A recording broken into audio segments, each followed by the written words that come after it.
jangan dibaca. Karya Kang Ramli Author. Chapter 2. Aku tetap menulis, bukan karena berani, bukan juga karena penasaran. Tapi karena aku tidak bisa berhenti. Jariku bergerak sendiri di atas papan ketik seperti milik orang lain. Setiap kali aku mencoba berhenti, layar laptop berkedip, huruf terakhir yang kutulis terhapus sendiri, lalu muncul kalimat baru, lebih rapi, lebih tenang, seolah ditulis oleh seseorang yang jauh lebih sabar dariku. Aku merasakan tekanan di udara, seperti ruangan yang perlahan menyusut. Dinding apartemenku tampak lebih dekat. Lampu di langit-langit tidak lagi berkedip, lampu menyala stabil, namun mendadak terang berderang, seperti lampu ruang operasi. Aku menoleh sedikit demi sedikit, cukup untuk melihat bayangan yang berada di dinding. Anehnya bayangan itu tidak mengikuti bentuk tubuhku, bahkan bayangan itu lebih tinggi. Bahunya terlalu lebar daripada tubuhku. Kepalanya tidak bulat, lebih seperti siluet asap yang dipadatkan. Tidak ada detail wajah, tidak ada mata. Tapi aku tahu, dia sedang menatapku. Aku kembali menatap layar dan ada email lain yang masuk. Tidak ada notifikasi suara, tidak ada getaran. Tapi aku tahu persis kapan pesan itu muncul, karena napasku langsung terasa berat. Subjek emailnya berubah. Kamu sudah hampir selesai. Isi pesannya membuat perutku bergejolak.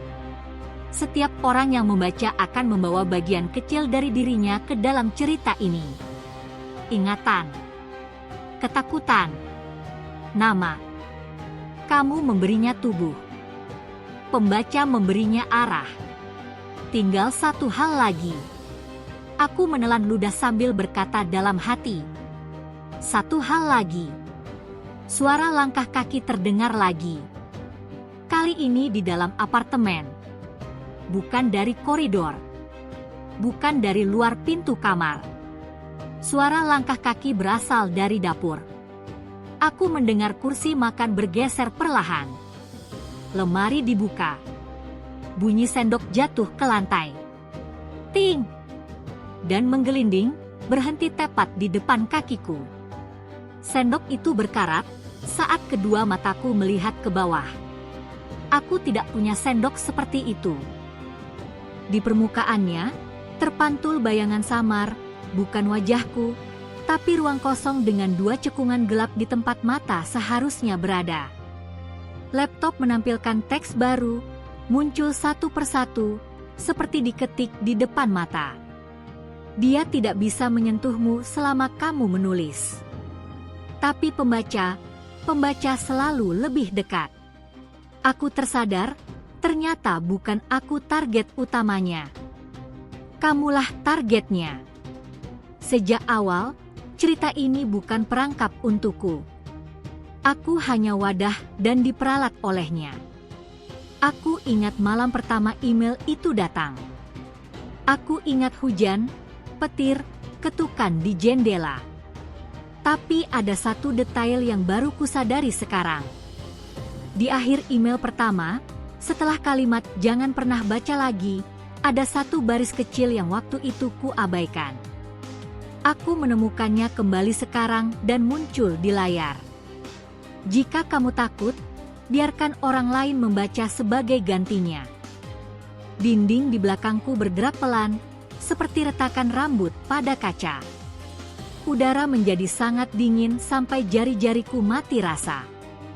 Bayangan di dinding bergerak. Ia mendekat. Aku mendengar bisikan, bukan di telingaku, tapi di kepalaku, menggunakan suaraku sendiri. Sebentar lagi selesai, sebentar lagi aku bisa keluar.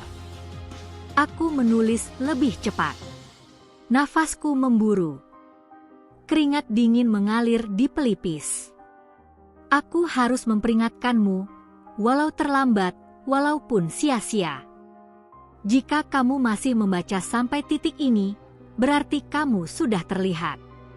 Tapi, cukup untuk menarik perhatiannya. Karena dia belajar dari pengulangan. Aku berhenti menulis sejenak dan untuk pertama kalinya dia menyentuhku.